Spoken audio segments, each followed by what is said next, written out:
Hey guys, I'm LaKrista with Unscripted, where we're breaking the system, finding root causes, and exposing the lies you've been prescribed. Let's jump in.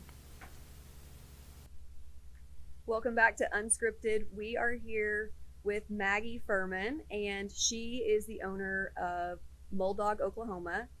In the holistic world, that mold is a really big issue, but it's a really big issue that a lot of people don't know about, don't know how to find it, don't know what to do about it when you do find it. So she's here to tell us all of that. She's here to tell us all about that today. So I'll let you kind of tell me how you got started, because you and I have talked a little bit about the health issues with yourself, with your kids, and just how it kind of led you on this journey to start Mold Dog Oklahoma. So thank you for having me on.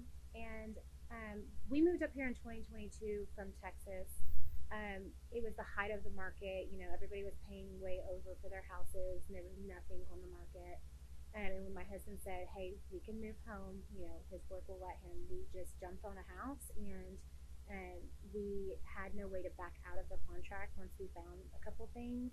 And so we ended up going through with it, and that house ended up making our kids sick, unbeknownst to us. So we went, I think, a year and a half of basically like, why are our kids always sick?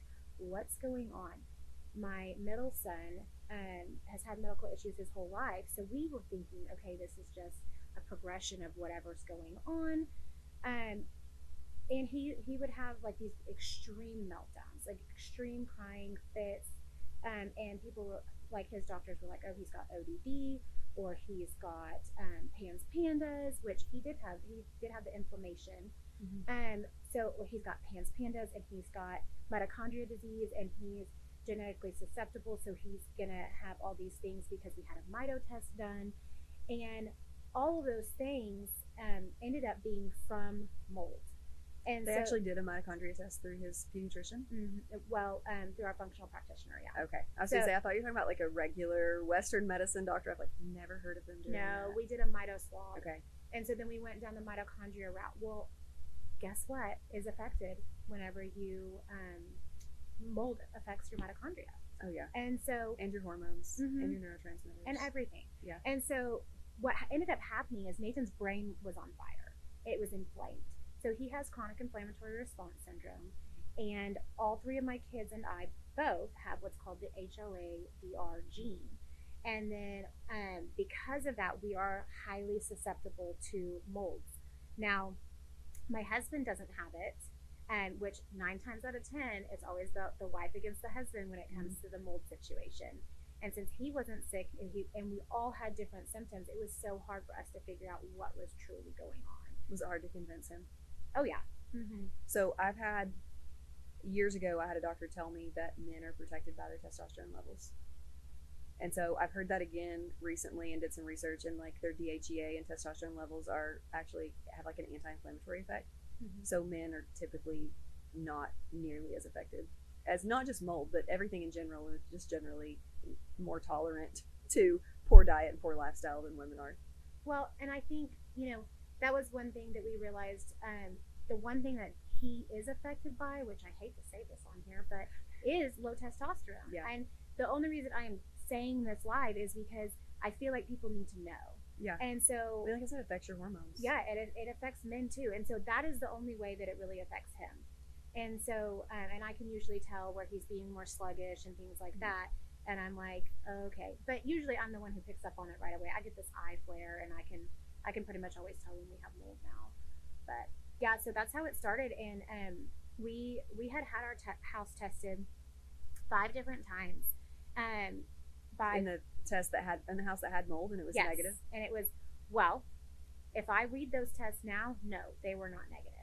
But looking back, not knowing in 2022, 2023, I didn't know that. So were they tests you were doing on your own? No. These are professionals in the industry, which is why I ended up starting. Because after, you know, getting out of that house, being in a rental, buying another house, having issues there, having a mold dog come, buying another house that had an issue, the inspection, and I'm talking paying $5,000, you know, to have these inspections. They were telling you it was fine. Huh? Oh yeah, everybody's like, oh, that's fine. Because what they're doing is they're comparing this outside air to inside, And then they're saying, well, this level is higher outside than inside. But what they don't, like, if your aspergillus penicillins in the 600s or above, like, you should probably take a better look at that. You should do some investigating. You should do a visual inspection. You should have a mold dog come out. You should do an OMI, and really look at these. And one of the reasons originally I wanted Molly, was so that when we have a house, so that Molly can point out molds, so that we are preventing it for our kids. Yeah, so she's catching it early. Yeah, so she's catching it early, and that is actually what happened. Again, for us is, we bought this newer house, and we ended up finding stuff in that house, and it was mainly because of Molly. And so we were able. Nathan wasn't eating in that house, and that is one of his symptoms. And then I also have Owen and Luke, and they each have their own symptoms as well, but they're different. So how did you end up with Molly? Did you do the training with her, or was she already trained when you got her? No. So my trainer is Ironheart. There's a couple different trainers in the United States that are big wigs, and there's a lot of, I guess, fighting amongst them. Not fighting, but frustration, because who's the better one? Who's the most certified? Who's this, that, and the other? They disagree on how they train as well, or is yeah, it all and who pretty much the started same? it and things like that. And I didn't know that going into this. I was just purely like, I want to help people. And what truly drove me was my kid stayed sick for 2 years because these people don't know how to read tests. And air sampling is it's just a place and time. So these people, when you have a mold inspection, they're literally coming in, doing an air sample, doing they'll have their thermal imaging, and they'll look at it and they'll be like, okay, well, it's not wet, so I'm not going to investigate further. But there's dry mold behind there. And then you have the head of the industry in Oklahoma saying that mold behind walls, who's teaching these courses, can't make you sick. And it's completely false, because Really? Oh yeah. I did not know. I mean, I've always heard if it's in the walls, it's in the air. Yes. Well, I mean, if you look at the size of a mycotoxin or a mold spore, it's less than the size of a spore that can go through drywall. So I don't know the technical term of that. I should probably know that better, but that is crazy. So how much training do they have to go through? And then, like, what does their training look like? Because Molly's the only mold dog I've ever seen. So my trainer specifically picked Molly. I said I wanted a hypoallergenic dog. And usually he'll get like a lab from overseas, or he'll get Malinois or German Shepherd, something like that. He also trains police dogs and things like that. And so I said I wanted a hypoallergenic. So he went and picked mine out. He tried about 4 different dogs. He buys them, brings them back, and then he sees which one is the most driven. And Molly, just from day one, was just good. And then the day that she and I met, we just hit it off. And she's my shadow. She, like, if anybody, like, my kids think it's so funny, they'll jokingly like hit me or tap me, and Molly will come up beside me and be like, And so it's kind of funny how we just clicked. And like I say, I feel like my dad sent her to me, because he died right before I started this business, and I feel like he sent her because she is just such a godsend, and he was obsessed with dogs too. So what does it look like different? So let me back up. If someone's going to do a mold test, which one do you recommend, and which ones are just completely pointless? So this is a hard subject, okay? You need multiple data points. Mm-hmm. So I don't ever say just do one. Now, if you can visually find it, which is what we try to do, Molly and I, like, people are like, oh, you just come in and run Molly. No, that's not all I do. I'm up in attics. I'm looking at your roof line. I am underneath your crawl space. I am putting my scope down your shower walls, things like that. So you're doing more. You're doing a full visual. Yeah. And a full visual is not like walking around and just looking at the walls like this. It is like, okay, that looks suspect. That's got bubbling paint. Let's go drill a hole behind there and like put our scope down there and see what's going on. Okay. It's not just, I have seen people come in and be like, oh, the baseboard's got mold on it. Okay, let's pull it back. Oh, yeah, that's it. All right. And then walk away. And that's not a mold inspection. So back to your question, there's the ERMI. So that is, that can give you some information. And if you want to know if you have stachy or Chaetomium or Fusarium or whatever mold you want to see, if it's there or not, you can kind of get a picture of it. Same with an air sample, but the air has to be spun. It has to, like, if you're going to do one right over here, you want to knock the wall before you do it. I don't think I've ever seen anybody do that. Mm-hmm, yeah. So an ERMI is an air sample, right? No, it's the dust test. Okay. Yeah. So what's the ERMI? What's the difference between an ERMI and an ERMI plus? So an ERMI plus. So I do like the ERMI plus for your HLA-DR score. Okay. So that is a great thing. It tells you your actinobacteria, your endotoxins, things like that. And if you have chronic inflammatory response syndrome, it is a great way to see if there's a problem. Okay. That one's newer, and I've had a lot of people, I think, because the ERMI was out originally, and I think the ERMI plus came out. So I've had several people, and I always, like, I can look at them, but what we do normally when they bring them to me is we have like a total tox panel, mm-hmm. and we're comparing the molds to what the mycotoxins are, mm-hmm. in their urine to see if it's like, okay, is this a past exposure that you have, or is this current? Mm-hmm. Is it matching what's in your house? So we've done that a couple times. It's really interesting that they usually line up. Well, and that's what I just had a client who had a few-year-old new build, and her kiddo had something wrong. I don't know if I'm able to disclose, so I'm just going to say it like this. Her kiddo has something wrong, and I messaged her and was like, hey, I think that there's something bigger going on. She ended up, finding that. We ended up finding it between Molly and a couple other people. We helped her, and then to that builder, she was able to say, these are the molds that we found, and here's the mycotoxins in my daughter's labs, and here, mm-hmm. you go. What are you going to do about it? Mm-hmm. And I think, I've had to do that before, and so I think that is a wonderful way to cross correlate where it's coming from, and to really put, these builders are popping up these houses. They're going so fast. They're, it's downpouring today.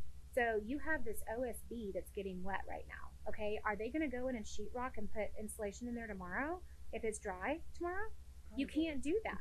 Like, you have to go in with a moisture meter, and you need to check the wall, mm-hmm. and see if it's less than a certain percentage. You need to put dehumidifiers in there.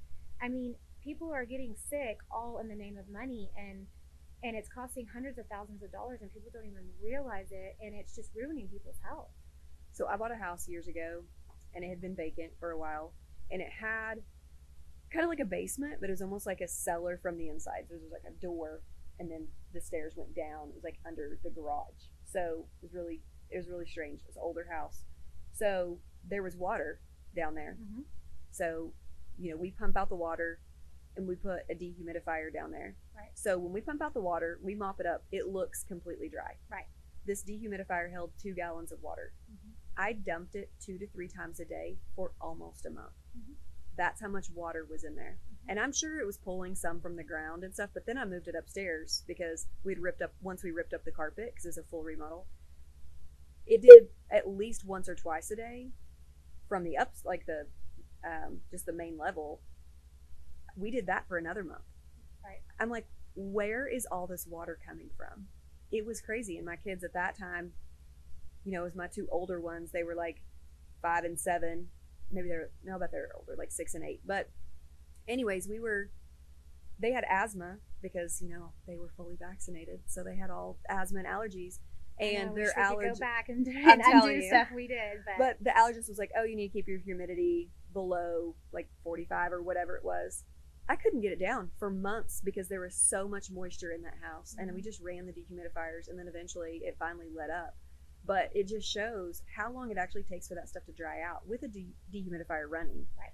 And so there's locally a big apartment complex that went up like 2 years ago. Mm-hmm. And a client of mine, her husband does heating and air. Right. And she said he's all the time like sending her pictures, like they're going in. He does mostly new builds. There will be mold like, on the studs and stuff like that. Mm-hmm. And he'll turn them in. And so the inspectors will come out, and they'll be like, they'll just tell them to put bleach on it before they put the drywall up. So even the inspectors that are coming out are not having them change anything. I mean, bleach isn't going to keep that from coming back. No. And there is a way to do that. In the apartments, he has pictures of how bad it was. And those apartments are built and they're full and there's people living in them. And there is mold all inside those walls. Because they just, it's a huge, they just leave it out to the elements, like you said, and it gets rained on, and there's no way. How do you dry something out like that? You know what I mean? And see, that's one of the things. Like Healthy Homes Oklahoma is my other business that's going, and this all came from running Molly. And so I see we'll find the mold, we'll help them get to somebody who remediates. Once they're remediated, then we go back in and we help them use less water intrusive materials, and we make sure it's done the best way possible. Now there's another Healthy Homes company here in town, and they're doing things a little bit more like hemp block and things like that. And so some people are scared to do that. So what we're doing is the basic materials, but taking it back to the things that in our day didn't cause as much mold, because these houses are getting built so tight as well, and it's causing them not to breathe. And if your house cannot breathe, I don't care how energy efficient it is going to have mold. And I find it in, I just killed. So you don't like spray foam? Oh my God, I hate spray foam. Don't even get me started. Go look at my Mold Dog page and go look at my spray foam highlight. I hate it. It was like a big trend for a while, but now what I've heard people doing is they're spray foaming the walls, but not the attic. No. And so because it's still off gases. So what are you going to do when this is an exterior wall and you spray foamed in between it, and now you're heating it in the summer and you're cooling it in the winter? So what's it going to do? It's going to expand in the summer and it's going to shrink in the winter. And everybody's like, oh, no, it's cured. No. Go look up how often it off gases. Put it in ChatGPT if that's what you're into. You will find the answer. That's crazy. So our house was built 7 years ago. That whole thing spray foamed. So this was before, just in the last, you're in this journey, what, like 2 or 3 years in? And so I had no idea. This was We're so ignorant because, you just do what everybody else is doing. My energy bill's going to be so low. Spray foam. And then I knew nothing about mold then. And so now I'm just like, I wish I could just take it all out. And you can scrape it out. It's just going to be a mess. Oh, yeah. And then you release all the VOCs and things like that. Yeah. But there's some people who just swear by it. Yeah. Now I can't because my kids are just so susceptible. We have multiple things going on, so it's extra fun. Yeah. But like I said, there is a way to do things that is better, and we have to do better. But I will tell you, I went into a $300,000 home yesterday. I was up in that attic, and the wood, it's a 3-year-old home, and the wood is way better than a $1 million home that I did Monday. And I was up in the attic, and the kid is super, super sick. It's just like Nathan was. And I'm telling you, and you look up at these rafters and everything, and it's just mold. And I'm like, $1 million home. And $1 million home. But and then I just killed a $2.5 million deal over here in Guardia. Not that I want to, but the buyer was very proactive. The buyer wanted us to come in and find stuff, and it was right after all the rains, and the walls were wet. I have a moisture meter that I put on the wall. So Molly goes and marks, and then I go and check with all my meters. And so the walls were all wet, and you could tell. The more complicated a roof line is, I'm going to tell you, I know exactly where that water is going to be. So we just need a straight roof. Yes, actually. So that is the reason why we are moving. So we have a 2-story house that has it has a dormer in a couple areas, and it has very beautiful roof lines. Well, that is one of the reasons. But I after knowing what I know now, being further into the industry, I'm like, I want a 1-story, simple roof line, and I'm talking literally it's like farmhouse, yeah. And I want very simple roof lines. So is it always just where they connect? That's where it leaks? Not always, but yeah. So think about also then you've got your brick, and people are putting flashing behind that brick, and they're putting it I can't remember what it's called, the L shape. But they're putting that flashing, And then they're not going back and putting the step flashing and the kick out flashing. So there's multiple steps. People are skipping steps. So it's poor building more than anything. It's not necessarily poor building. It's the practices and the standards and the codes. And so that's so if they did it correctly, yeah, you could build whatever roof you wanted, but they're just not going to do it. Right. Yeah.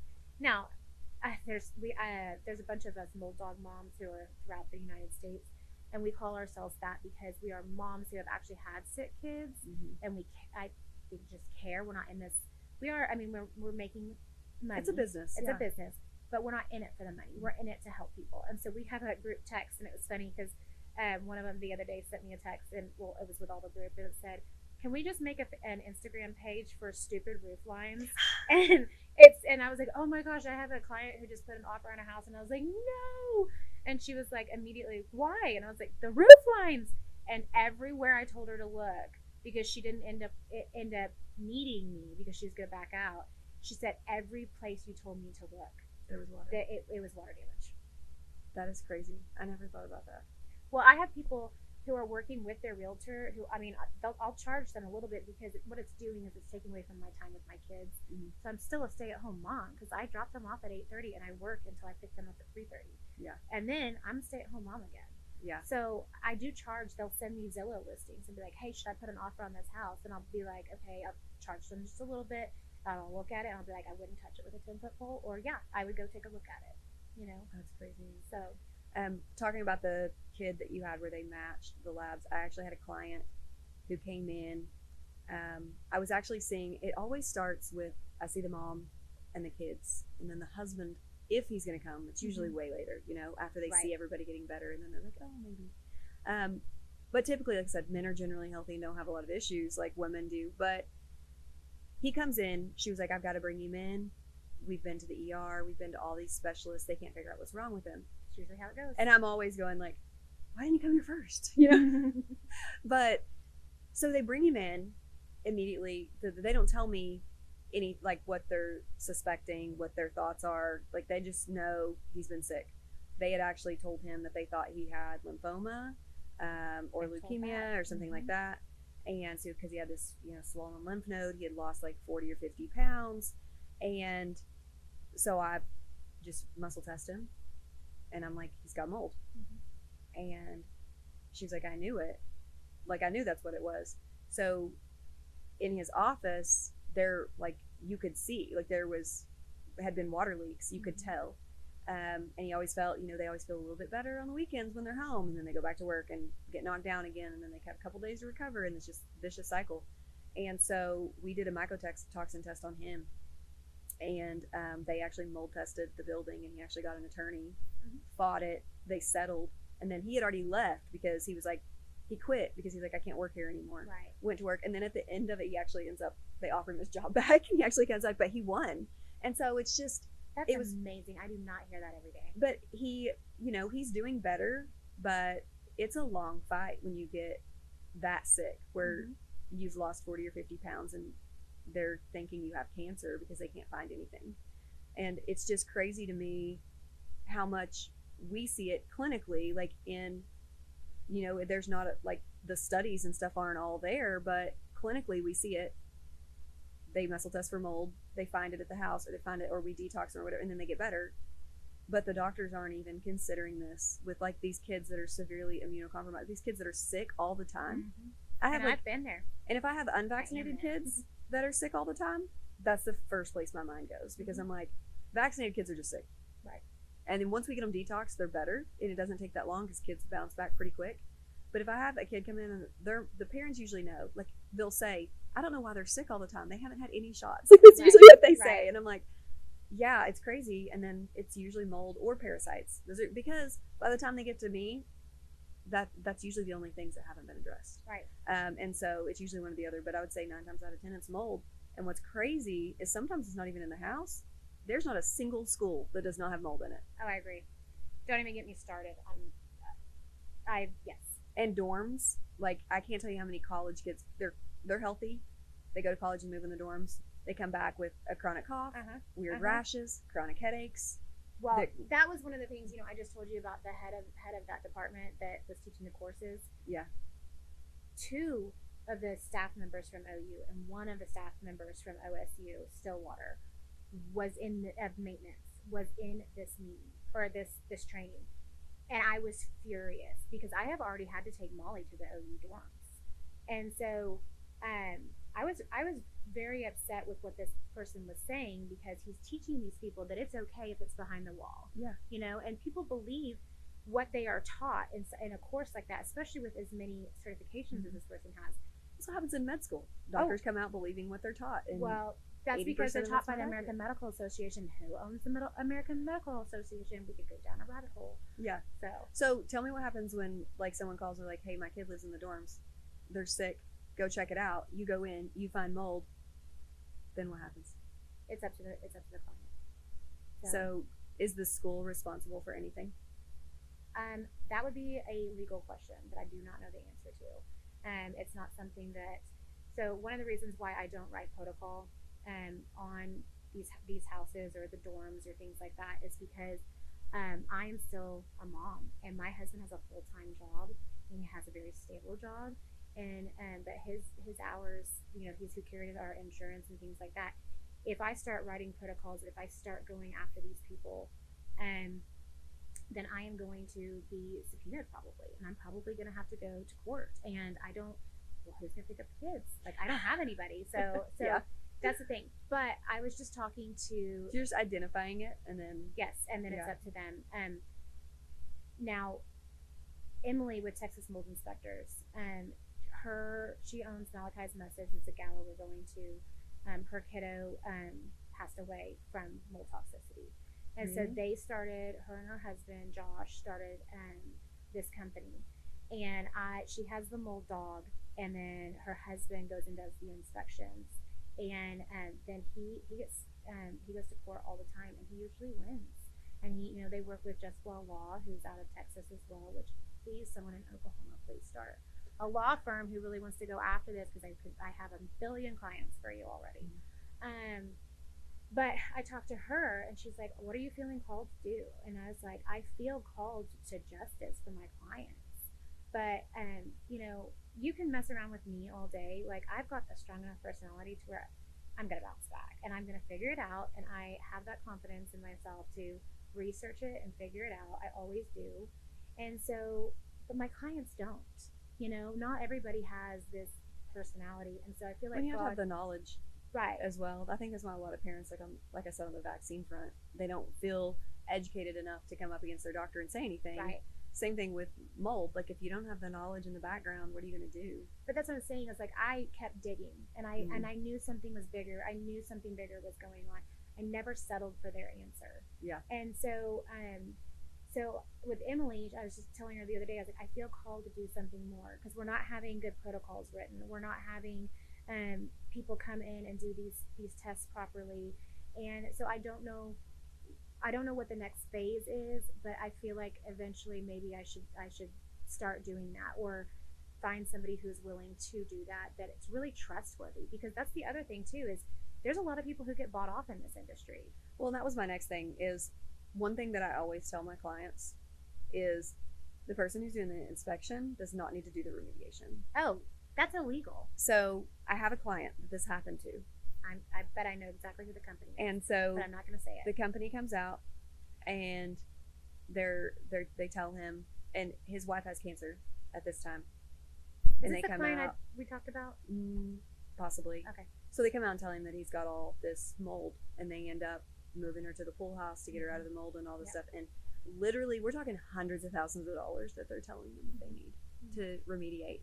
And he ends up having another company come in, and there were like a few things, but they were like, this is not that bad. They were wanting to like rip the brick off the front of his house and everything. And I'm like, literally trying to, and I feel like it made me angry, because I feel like he was trying to profit off their situation, because they know that, I mean, mycotoxins can cause cancer, and it's going to be really difficult to heal in those conditions. And I feel like he kind of knew the situation and was trying to profit off of them, because there's no way that you can tell somebody that they need hundreds of thousands of dollars of remediation, and the next company comes in and is like, I mean, you might need to redo this shower and like one other thing. Like, it wasn't anything crazy. Well, it depends.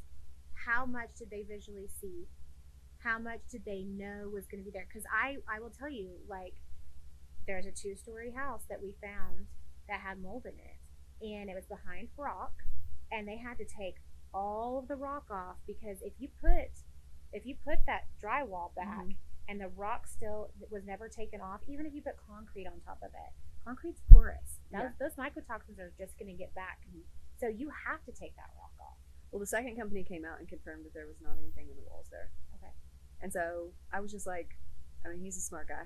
Like, Right. he probably even had another, he wasn't just going to get 2. I'm sure he had more people check it out. But, and he's like you, I'm going to keep digging till I get the answers. Right. And to me, that's frustrating. So I always tell people, whoever does the inspection does not need to do the remediation. And then you need to have someone come in after and check it to make sure it's gone. Right. But, I mean, they could make it seem like a really big issue to charge you a whole lot of money for remediations that you don't even need. Okay, so there's a bunch of different ways that you can go about that. Yes, there's people who are overcharging for remediations, but then there are people who are undercharging and not getting enough of the remediation done.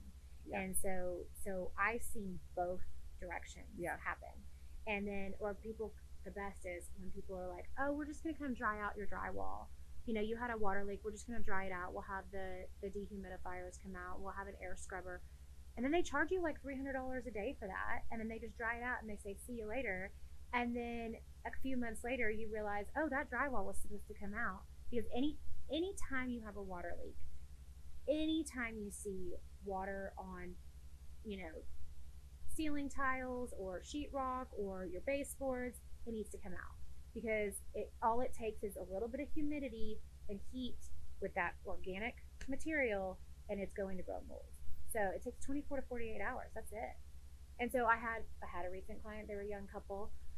Their baby is very wobbly, and he's 3. And the little sister, who's I think 1, is walking and doing great. And this kiddo's been in PT for the longest time and OT, and they haven't been able to figure it out.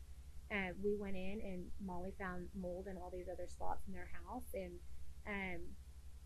they were like, yeah, they're telling. I always ask them, hey, have there been any water events? And he's like, yeah, but we dried it out. And I'm like, oh, how long was that leaking? And they were like, we're not real sure, but it was for a while.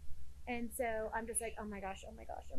And so I go in there, and there's mold all behind on my scope. Molly finds it, and then the best is we had another mold inspector who does write protocol come out. And then here's where I kind of realized, okay, maybe I should be writing protocols. I said, if you had a water leak in that bathroom for that long, and you have LVP, which is luxury vinyl plank flooring, in a bathroom, you should never have it in a bathroom. You should never have it on concrete whatsoever. Honestly, it just needs to go. The product needs to go. So I said, pull that up. And the inspector who was writing the protocol said, oh, it's not a big deal. And I said, no, we need to test that. And we tested it, and it was chatomium. And so chatomium is just right underneath stack of boxes as far as toxic mold goes. Yeah. And it should never be inside of a home. So I'm talking their entire house, all the floor had to go. So it had spread through the whole house. Mm-hmm. Well, again, concrete is porous. Yeah. So even if you have an underlayment underneath, a vapor barrier underneath the concrete, that concrete still has to breathe. So you're getting along your stem wall or along your foundation, you're getting the rain water, and that's why it's so important to have a grading and slope away from your house. That's why the gutters are so important. That's why having eaves that are big enough. All of this stuff is for a reason. And so it gets into that concrete, which is porous, and especially if it's a concrete slab that's not completely dry. I mean, that takes like a year to cure. And so if you're having a wet season that year, and or if the water's coming up against the foundation, it has to breathe somewhere, so it's going to get trapped underneath that moisture barrier. So have you ever, I'm sure this has happened, has Molly ever hit on an area and then you can't find it? Or do you always identify where it's at? So I personally have always found it. I have had clients who have said, yeah, she marked here and it was down by the baseboard. And I'm like, okay, that's the same thing. Air travels, Yes, same area. Yeah, and so I think it takes common, like a little bit of common sense to understand that. Yeah. And so but yes. But she's never like hit on an area and you're like, I can't find anything. Because it's, I mean, I guess there's not a lot of places you can look, walls, floors, right, whatever. So, what do you do like once it gets in like the AC unit? Because I have a lot of people that are. It's always in the HVAC. Yeah. It's always in the HVAC. So the problem here that I'm noticing in Oklahoma is we line the inside of our HVACs with insulation, and they'll be like, oh, well, that's rated for an HVAC. Cool. Well, I don't know who decided to line the inside of an HVAC.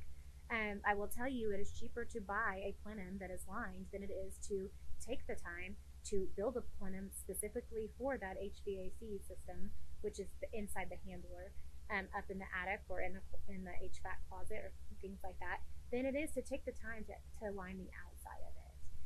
And then people are saying, oh, well, someone came and maintenanced it. They are making sure your HVAC is working. They are not wiping down the interior of your HVAC. They don't even know that that's an issue. And then they're oversizing and undersizing these HVACs, which if it doesn't cycle enough or it cycles too often, you're not getting the latent air out, and then it just goes and sits inside the walls, and there's your mold. Yeah. I've worried about that with my house because we have 2 units, one for the upstairs and one for the downstairs. And there's one of them, I swear, it never even kicks on because one of them keeps it like the temperature regulated enough that I don't think one of them hardly even kicks on sometimes. Well, and that's why it's so important to have a manual J. There's different portions to the manual J, S, D, and T.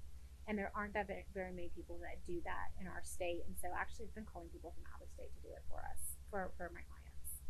So what are the top things, like, if we're going to rebuild a house, that you're like, these are the things that you 100% need to avoid, and then the things that you definitely need to have?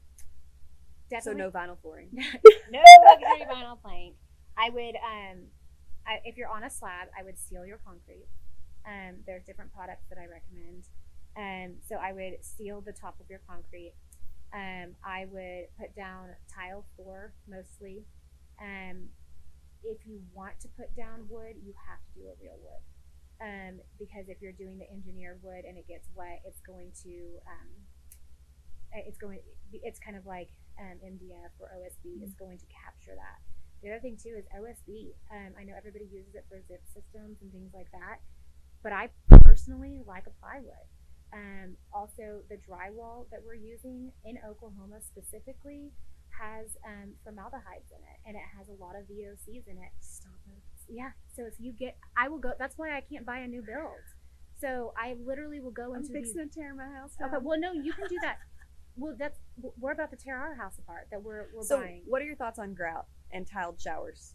Okay. I had Premier Stone come in and we did a Schluter system. What is that? It is a moisture barrier. So it's a whole system that you put behind your shower. Okay. And then we did I picked up this beautiful porcelain tile, and we did from top to bottom, and on all the different walls, and they mitered the corners. So there's no grout. The only thing that's pulling these things together is the epoxy. Okay. And so Eddie is the guy who owns it. What he did is and then Dave, who's one of my contractors with Grace Construction, he's amazing. But they actually took this and mitered it together and made sure that there was no way that water could get between it. And they were very understanding about how I wanted this done. And then venting. If you are not running your vents in your bathroom, you are going to get mold. Yeah. You also, if you're going to use regular paint, you need to use and you're not going to use like a low VOC or whatever, you should use a high gloss paint in bathrooms because it can be wiped down. So they have high gloss in low VOC, don't they? I believe so. Okay. Yeah. Well, yeah, that's what we use. We use Sherwin-Williams. So I had read an article a while back that talks about, like, in Rome, like a long time ago, that like all the bathrooms, they would be huge pieces of like either granite or marble or something. Yeah. Just like huge, like 4x4 tiles, and I guess they were sealed with something similar to epoxy, where there's no grout, and there was just layers. They were just one after another. It'd go up the wall. It was the everything was made out of that because it was mold resistant. I'm assuming it's like one of the lime washes or things like maybe some kind of stone. Yeah. Some kind of stone, and they did them all. And then we were in Mexico right after I think I read the article maybe right after, and I was like, That's crazy because that's how it is in Mexico because they leave the doors open. Right. It's so humid. All their floors, and it goes into the bathroom, it goes up the wall. Like everything's made like that. And it makes sense because there would be no way to keep drywall from molding when it's like there's literally water like on the counter. And that's why people are going to fiberglass board, which is what I will be putting up on all of my exterior walls. We're taking all of the rock off this house. We're putting up brick, and then which some people don't love, but we're putting up brick, and then we're putting up fiberglass board instead of drywall on all my exterior walls. And then all the drywall, the regular drywall that we are getting it out of California because they have such high codes. So you're having, well, because does the Prop 65 apply to everything out there, doesn't it? Where they can't have like certain levels. Well, and that's why people are saying, oh, it's so much more expensive to build a house out in California. Okay, but do you know how many people are moving here? I mean, I can't tell you how many Californians or Colorado people who have moved here and been like, well, the cost of living is so much less expensive. But we are sick all of the time, literally. Because of the mold. Because of the mold. Because they, and the VOCs and the formaldehydes. I mean, if you go get cabinets that aren't real wood, there's tons of formaldehyde in them. Have you seen or tested is it granite? Where Radon. Yeah, and you have the radiation detector, and I've seen so many videos. I'm like, oh, I'm scared. I'm just like, I'm scared to go anywhere or live anywhere. Well, and you can't. That's the thing. You don't be scared. I mean, I share my story because I want people to see how much my kids have healed. Yeah. How much I have healed. I had this rash that was burning and screaming and in so much pain. And it felt like a chemical peel going on or something. Like, I don't know. It hurt and it itched and it was insane. I had to have a hysterectomy because I bled out. Messes with your hormones. Oh yeah. I mean, it was so bad. Everybody we start on a mold detox, or if they have mold and I start them on supplements at all, I always tell them like you have to support your lymphatic system, but drainage. Mold loves to come out through the skin. They'll get like rashes under their arms. Oh, yeah. They'll start itching, like acne. Like it loves to come out through the skin. I'm like, you've got to support your lymphatic system, and then like make sure your bowels are moving, drink enough water, all the basic things. Because I do not know why, but that's its primary route that it likes to come out. And like their skin just gets crazy. Like kids with eczema, I'm always like, yes. Well, I'm like, take out your dairy sensitivities first, and then mold. Yeah, those are my food sensitivity first. But I have a little boy. He's adorable, but super like healthy minded family. And they follow, like the Weston Price, like ancient ancestral diet and things like that. So this kid basically eats like steak and like eggs and like very carnivore-ish, animal based, no carbs, very few fruits or anything like that right now because he's very young, so he's still breastfeeding. But like I was like, there's not really any food sensitivities. So like he was mostly eating steak and eggs, and I was like, just switch him to chicken for a week, and like you can see if that's the problem, and nothing changed. But I mean, he was getting better because we'd started him on supplements and he was doing another detox. But I scanned him for mold because I was like, there's no way that this is food, because he's probably not sensitive to beef, but I mean, you can be but he's scanned fine for that. But that was another thought. I was like, I wonder if there's mold, but he didn't show up for it. And like I said, his rash is clearing up. But that's what I told her. I was like, the only thing I can think of isn't food related, is that maybe it's mold.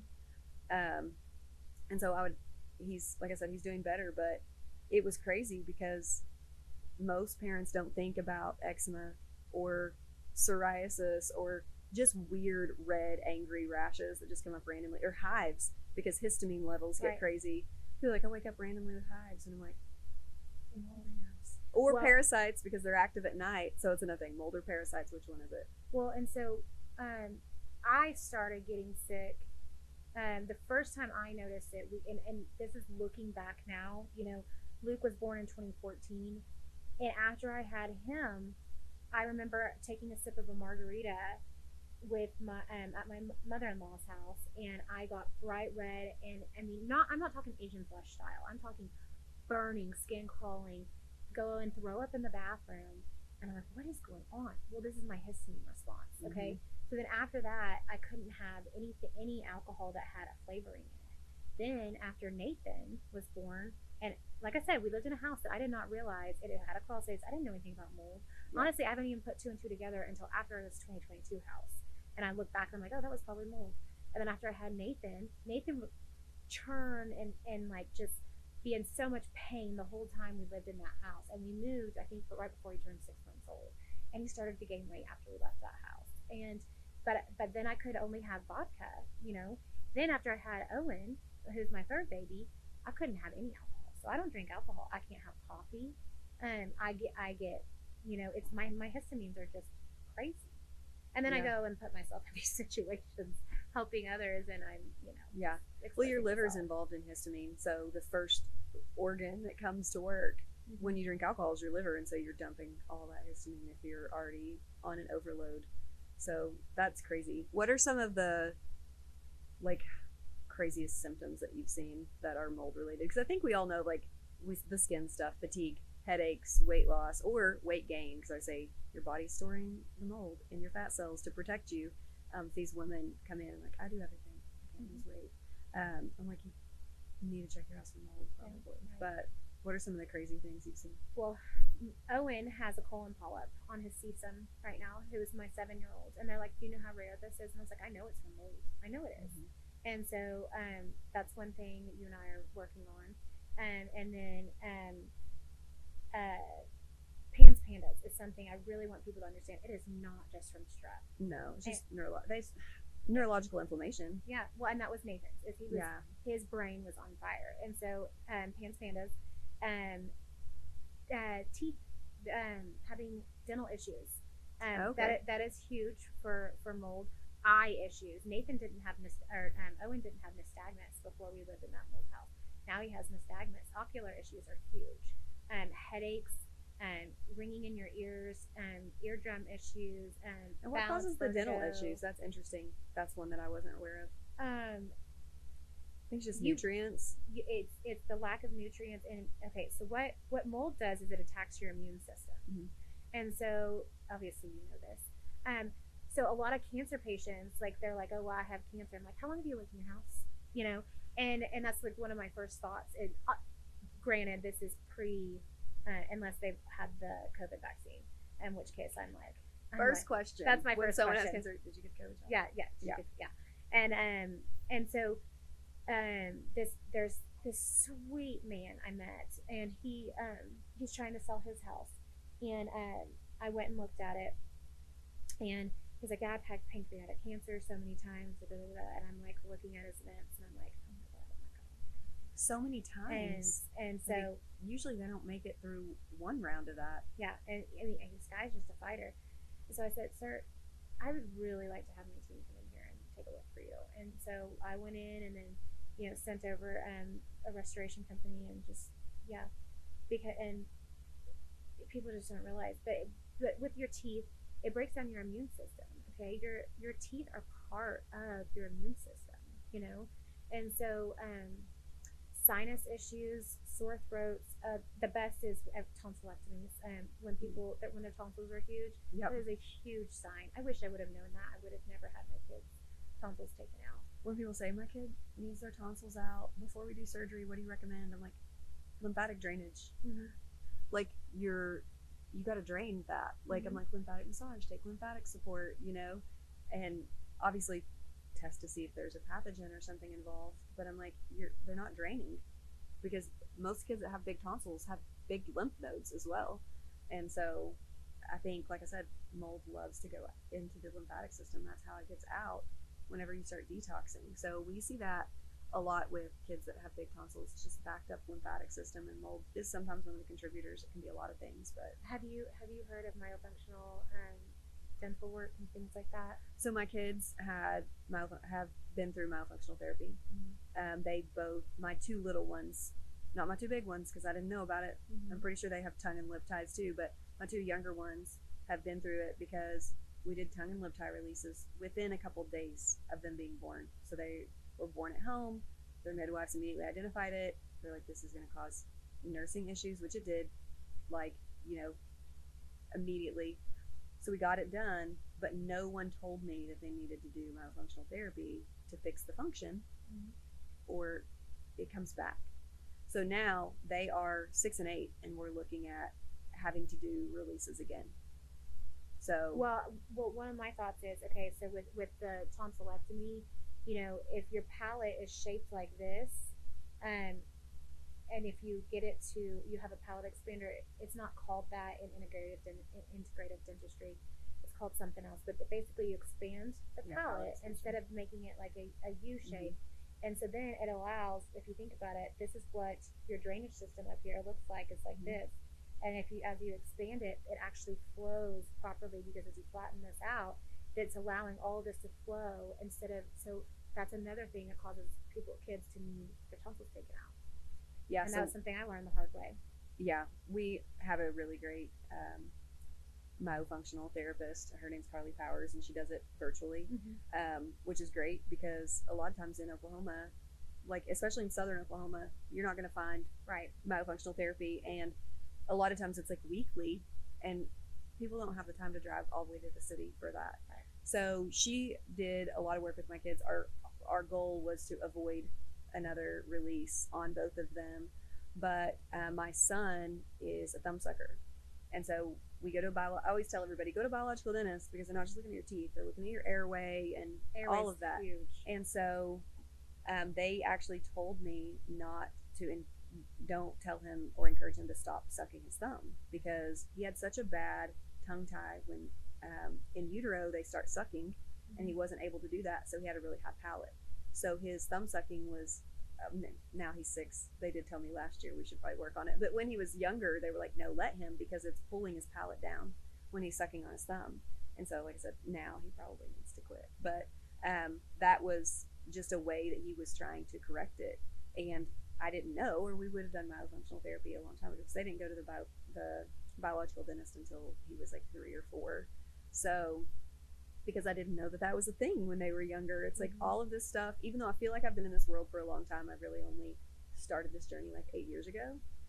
But like you, it's only been a couple years, but it feels like you've been doing it forever. Well, and that's where a lot of people are like, well, you don't have 8 years of experience like this guy. And I was like, yeah, but I bet I have a better track record. Yeah. Just because I have real world experience, and there is nothing better. I love when people say, oh, this guy was talking about Dr. Google and these moms who just listen to Dr. Google.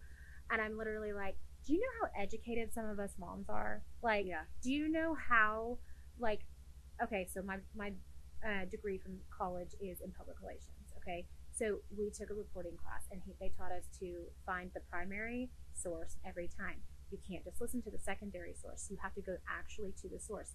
So like with these vaccine things, so you go and you look at some of the reports, and you go and you are like, okay, so who wrote this report? Okay, who is this person? Where does this person's lab? Okay, where is this lab getting their donations from? Okay, so who's that's writing as far this? As you have to go. And that's as far as you have to go. And so for me, it's like, and I love when people like, you know, when somebody's doing a reel or something, and they're like typing it into Google, and then they're going to the next source, they're going to the next source, they're going to the next source, and they show you like how they find stuff. That is how you research. Like literally, that is how you research. And some people are just taking verbatim that first thing that they're seeing and not doing that deep dive. And I think if we did more deep diving into mold, I think that it causes more issues and more autoimmune issues than people realize. I truly believe my dad, and we lived over in Old Farm for forever. I truly believe he had rosacea the whole time he lived over there. The skin. And then he moved out of that house, and I noticed, like, because we lived in Texas, and every time I'd come up, I'd be like, his face isn't red anymore. His face isn't red anymore. And I one day asked him, I said, Dad, where'd your rosacea go? He was like, I don't know. It just cleared up. And I'm like, you know, interesting. And, you know, I look back, I didn't know that then, but looking back now, I'm like, okay, I just put all these puzzle pieces together. And I guarantee you he had the HLA gene, and that's why I have it, because of all the rashes that we had. And we used to joke that we were the two that always got the rashes in our family. And well, talk a little bit about that, about the HLA gene, because I feel like a lot of people know about like MTHFR and all of that, but that's kind of a newer one that people have started talking about in the last couple of years. And so each person has a haplotype, and that's just part of your DNA. And so people who have this gene, and there's different, I think there's 4 different, but don't quote me I refer out to the biotoxin lady, Lauren. Yeah. I'm always like, Lauren, come here. Yeah. What do I say to this person? Because she literally deep dove into that area, and that's where her area of expertise is. I'm not going to try and jump great, into it. Yeah, no, I love her. Anyway, so I talk about her all the time, but so don't quote me on that. But about 30% of the population has this gene, and I would actually say there's probably more, but we just don't know about it. And there's not a big population of people that are being tested for it. Right. So I feel like the people that are being tested, I feel like it's because they know there's something wrong, you know? Mm-hmm. So I would suspect there's a higher percentage of people that have it. Well, and so people are like, I literally, every single time I leave somebody's house, they're like, hey, where do I get the HLA test? And so I'll just shoot them the link to it. All they have to do is pay for it themselves, print it off, go to LabCorp will take it. Then they get an email about a month later that tells them, their haplotype, which they aren't really going to be able to read it. Lauren reads them, but I actually know how to read them now. So when my clients have already paid me and I've already done all this stuff, I just interpret it for them. And I'm like, I'm not a wellness consultant. I say that I am not a wellness consultant. This is what you have. This is the strain you have. Now go to a functional practitioner like LaKrista and figure out what to do, because that is not my cup of tea. I don't want to dive into another area. This is where I'm at, and I try to stay within my lane. Yeah. So definitely not something I'll go into, but I do want people to have the answers. And then there's also the CIRS test that you know about, which is the same lab that does the HLA testing. And then you can go over all of the CIRS protocol, and then Shoemaker protocol, and that's one of the ways to heal CIRS, and that helps heal Lyme and MCAS and all the different areas that are underneath that people don't understand, and that's where you come into play. So we know, most people know if they have MTHFR, it's you need folate and you need extra B6 and B12 and SAMe and all of this kind of stuff. What do you feel like are the most important things that you need to supplement with this HLA gene? Well, because that's not my area of expertise, I don't know. What I do know is, come on, that's yours. You take the mic. But I will tell you what has worked for my family. Yeah. Glutathione. It's been huge. We have, I love the GI Detox, which is a binder that has the activated charcoal in it and zeolite. And that one, for some reason, and I will tell you, and Lauren talks about this, not everything works for everybody. She has that Ace Mannin that she promotes that she really, really likes. I took that, and the oxalates inside of it made me itch like crazy. That's why I love muscle testing. Yeah. Because nobody's protocol looks the same. People are like, what do you recommend for mold? And I'm like, yeah. I mean, I can tell you what works for the majority of people, but then it doesn't always work for everybody. Right. So I've had, some people that respond better to homeopathics, some people that need an antifungal, some people just need a binder. Yeah, that antifungal is huge. Yeah. And so, I would say that's what I start with the majority of people. But yeah, glutathione is big because mold causes so much oxidative stress in the body, and then it causes cellular damage, and then it's a spiral down from there. So right. And so one of the things too that we do for that is okay, so wait, hang on, let's go back to that question. So the other one is we like Espelardi, which is a probiotic that really rebuilds the gut and helps with that yeast after we do the fungal portion of the detox. And then what I really love that I've started doing after I had a concussion recently, probably, I guess we're going on 3 months now, HBOT, which I love the hyperbaric chambers. There's one in Oklahoma City off of May, and why am I blanking on their name right now? But I know what you're talking about, though. Paul is his name, and Hyperbarics Plus, there it is. And so, sorry, that ADD. So anyway, I love hyperbarics. Yes. That's something that I really wanted to bring in because it's just for our kids that are autistic. People with and cancer patients. It's an amazing therapy to be able to use. Well, and oxygen, it's crazy how much it depletes our oxygen, the mold does, you know, and it depletes everything in your body. And so, I mean, I have a huge family. My dad was the oldest of 10, and my uncle recently, I was telling him about my business, and he's like, you're doing that, you're doing amazing, and we all thought you were crazy. And I'm like, I know. And you have to be willing to be, well, we're so blunt in our family. I'm sure that's what my family thought about me. Yeah. Well, you just have to be willing. You have to be willing to, when I'm like, be called push crazy on your arm, I'm yeah. gonna tell you what's wrong with you. But you have to be willing to be called crazy, and to be willing to step out of what everybody thinks, and not be the normal. I've always been the black sheep of my family, so I just own that.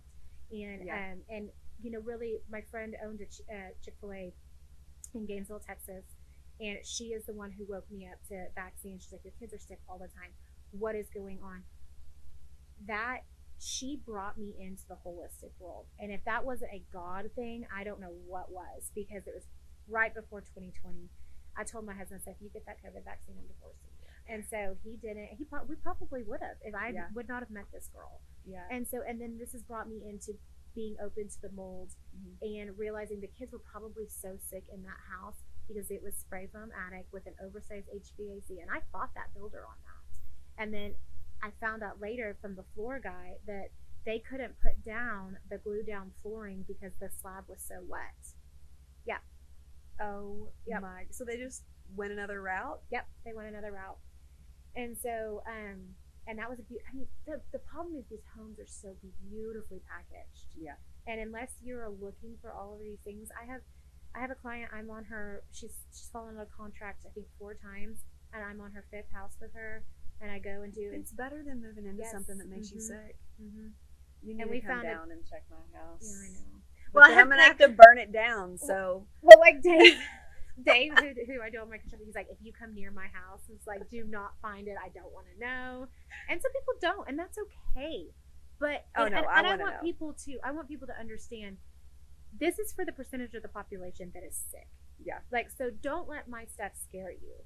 Most of my stuff is to bring awareness to people who are already sick, and especially the moms who are in the thick of it, who are like going through what I'm going through. You're trying to find the root cause. Yes. We're not just digging for something that's not there. Right. Like I said, the reason people end up where we're at is because you're sick and you can't find answers, and nobody's helping you, and you have to figure it out by yourself. Right. So that's what almost everybody that's in the holistic world has a story of how they got here, because you just wake up one day and be like, I'm going to be a mold consultant. Yeah. Like, yeah. You know? Oh my God. The best is like this client who says this is her 5th house. She literally yesterday I had makeup on for the first time. Didn't have my yoga pants on. I had jeans, and like, she's like, you actually look good today. I was like, well, Becky, normally I don't look presentable to go up into an attic. And I didn't exactly sign up, public degree in public relations, stay-at-home mom, and then go into, I'm up in attic in cellulose insulation and fiberglass, and it's all up in my hair and everything. I'm not going to get dressed to go climb in your attic. Yeah, so it's hilarious. I always joke I'm going to do like a before and after, what I look like when I show up at your house, and what I look like halfway through, what I look like when I run Molly, because I have blue tape all over me, and I put my hair up in a ponytail, and I have my mask on, and no, it wasn't exactly what I signed up for, but it's a calling for sure. And I think a lot of the mold dog moms that are just like me feel the same way. And there's people in the industry who are, and I have people ask me this all the time, why don't you franchise? Why don't you have another dog? Why don't you do this? I'm like, that would be cool. Yeah. If I could trust people, if I knew the dog, if I knew their cues, if I knew, there's so much that goes into it. It's a lucrative business. But if you really care, like, you're not doing it for the money, you're doing it to really help. And I just can't. Now, the healthy homes portion where I can build these houses and I can work with the contractors, that's different. But with Molly the dog, I just can't do it. So I think you really have to.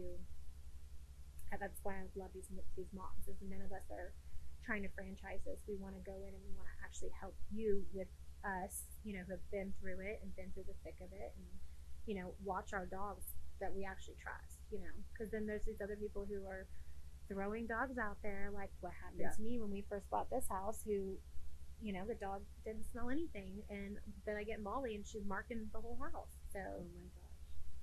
So if you had like one piece of advice to leave these moms with, what would you say? Trust your gut. If you think it's there, keep looking. Well, with everything, if you think your kid's sick and you think your doctor's lying to you, trust your gut. If you think that something's wrong with your family, trust your gut. God gave you those children for a reason. And my older two have hearing aids, and my youngest does not, but all three kids have this gene called the OTOGL gene. And when that came across our ENT's desk in Dallas when we lived down there, he was like, "There's no way. This is so rare. This is so rare." And I'm like, "Well, then why are they clinically presenting with it?" And like Nathan has the ACADS gene, which is a metabolic disorder, and they're like, "Well, I don't know why they're clinically presenting. I guess they must have this, but it's so rare." And but they're just like, "Oh, there's no way that they have this. There's no way that they have this." Even though they're looking at the paper. Yeah, and they're like, "This is so rare." And I'm like, "Cool. Well, they obviously do." Yeah. And so, I would just trust your gut. Nathan I don't think would be here today, but after his kidney surgery getting botched, and the doctors kept sending us home, and he went into metabolic acidosis. I know that now, and I just don't think that he would be here if I wouldn't have kept fighting for him through his whole entire life. And I think that this beautiful mama in Norman right now who's got a kiddo who's sick, and every time I see her, I'm like, "Thank you for trusting your gut. Like, just trust your gut." And I just tell her that all the time. And I think every mom needs to know there is a reason why God gave you that child. Keep fighting for them. Yeah, I agree. So let people know where to find you if they need you to come out or want more information. My favorite way is if you email me, Maggie@molddogoklahoma.com. With the healthy home stuff, I will be creating a website for that shortly, because that's just come about. And so Instagram is molddogok is my handle. You can DM me there, Facebook, whatever, for now. But eventually I will get a form, and then I have molddogoklahoma.com, and there's a form on there. So hopefully one day I will get it trickled into one area. Right. But right now, that would require hiring somebody, and I'm just not there yet. So, all right. Well, thank you for coming on. Thank you for having me. I figured that we